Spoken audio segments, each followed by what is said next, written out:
Aku berjalan menyusuri setapak kecil di tengah ladang yang kering. Suburnya tanah hanya ketika gemercik hujan menyentuh telapak bumi. Di sana bertemu dengan seorang belia.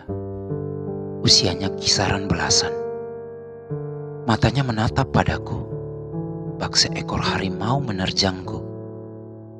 Sorot matanya bagai elang, tetapi tetap saja tertangkap bagai terbelenggu. Senyum kecutnya menghantam batinku, mengisyaratkan kepedihan waktu. Ku coba mendekatinya. Ia hilang sejauh mata memandang. Ku coba sekali lagi melempar kelamahan senyum. Tetap saja aroma kepedihan tercium. Ingatanku terbawa oleh kejadian silam tentang seorang gadis malang terhanyut kelam. Seluruh desa terkubur oleh longsor yang mengganas. Tak ada nyawa yang tersisa, kecuali satu kesayangan Tuhan. Gadis kecil dalam kerangkeng, terselamatkan dalam rimbunan pohon. Senja hampir menutup mata bumi, kala Tuhan menghentakkan kaki di atas gunung. Tanah bersosoran, rumah tenggelam, hanyut tanpa menyisakan peluang. Seketika hening dalam duka, desa kecil menjadi cerita dalam kemalangan masa. Sejak 15 tahun yang lalu, tak ada kehidupan di sini. Hanya puing kayu yang tersisa di hamparan kering. Aku melesatkan kaki lebih cepat ke arah pandang yang nampak sedikit rindang hijau.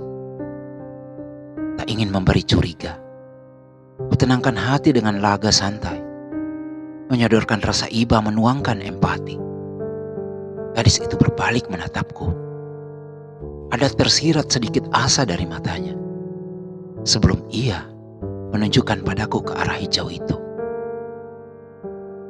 Gadis desa lugu tanpa Tuhan, berkeliaran di bukit liar dengan sabar. Angin menyibak rambutnya dengan gemulai. Tak pungkiri, ada keindahan polos dalam dirinya abadi. Pakaiannya lusuh, menutup tubuhnya yang putih. Aku tercengang dalam diam, coba tenangkan galau yang liar. Ia menatapku sayu. Aku tertunduk coba tak peduli. Tapi senyum itu menjatuhkan nyali, menghempasku dari ilusi.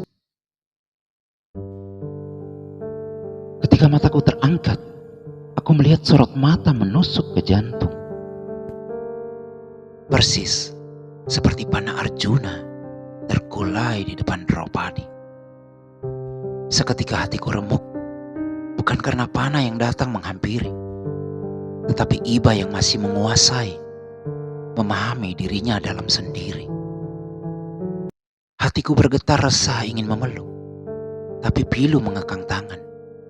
Mengerti rasa yang hadir di binar mata, tak ingin disalah mengerti.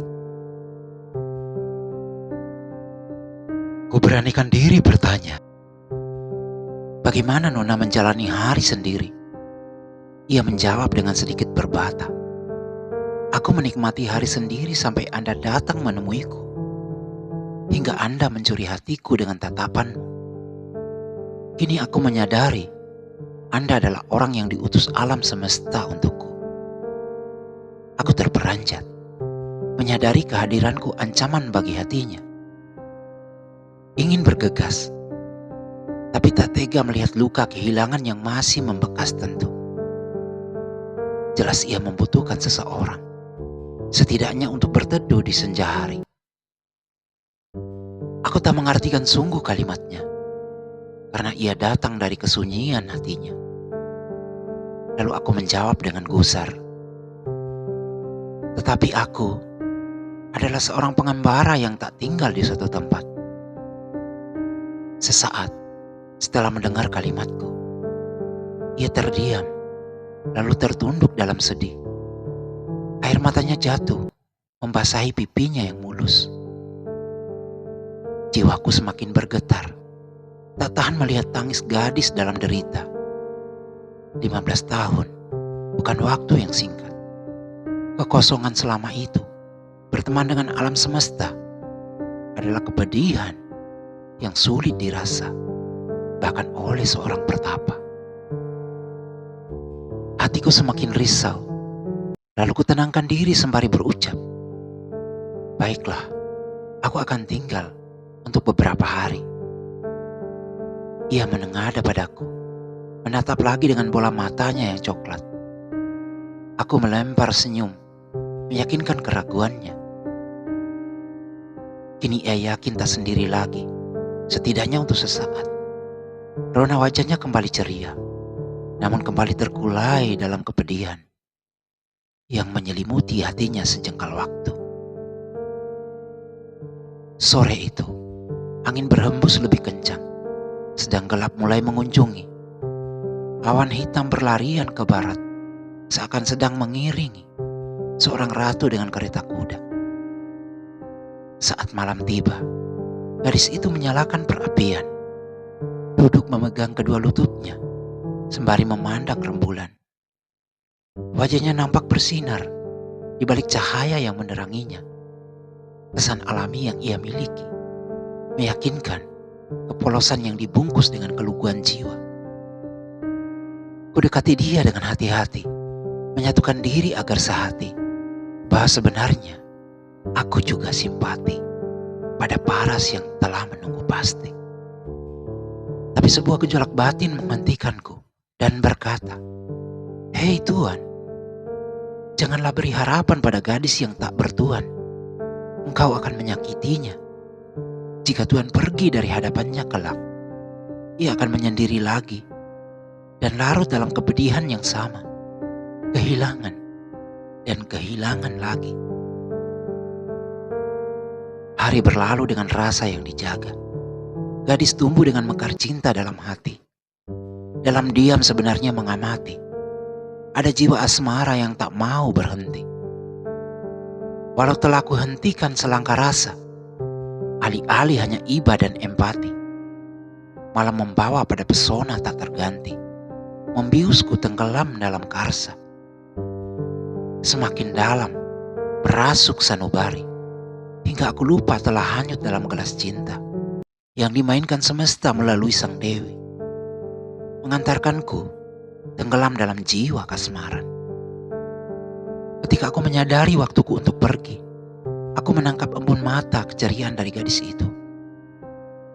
Tak tega memberi pamit atau sekedar berucap, "Kita sudah selesai." Rona wajah kebahagiaan itu akan pudar seketika, berubah menjadi kepedihan yang menyakitkan. Minggu berlalu, bulan berganti, gadis dipenuhi bunga cinta. Begitu juga aku, tak henti menyiram bunga di taman hati, hingga lupa musim telah berganti. Taman yang kering berubah menjadi hijau dipenuhi embun pagi. Cinta bersemi, daun-daun bermekaran, hujan rintik membasahi muka bumi. Dua sejoli memadu kasih di liarnya alam, penuh cinta, bertabur kasih dan sayang, bercanda ria dalam suka dan duka. Belum juga kebahagiaan berlalu, waktu memberi sebuah tanda, hingga gemuruh petir menghantam bumi. Sekali lagi, Tuhan mengoyakkan belantara, dengan tiupan angin menyisir seluruh hamparan. Ada apa gerangan? Amukan alam semesta membahana lagi. Rumah porak-poranda mengangkat seluruh isi di dalamnya. Kini yang tersisa, aku dan gadisku dalam lindungan tangan Tuhan. Hanya pasrah dan berdoa, semoga tetap dalam genggamannya. Ketika batu besar melayang menghampiri kami berdua, aku berteriak dengan suara nyaring, "Tolong!" Aku tersentak bangun dari tidur. Kulihat ke arah jarum jam, ternyata sudah jam 3 subuh. Ah, sial, semua ini hanya mimpi. Tapi pikiranku masih melayang dan bertanya, bagaimana nasib gadis itu? Semoga dia selalu dalam lindungan yang kuasa.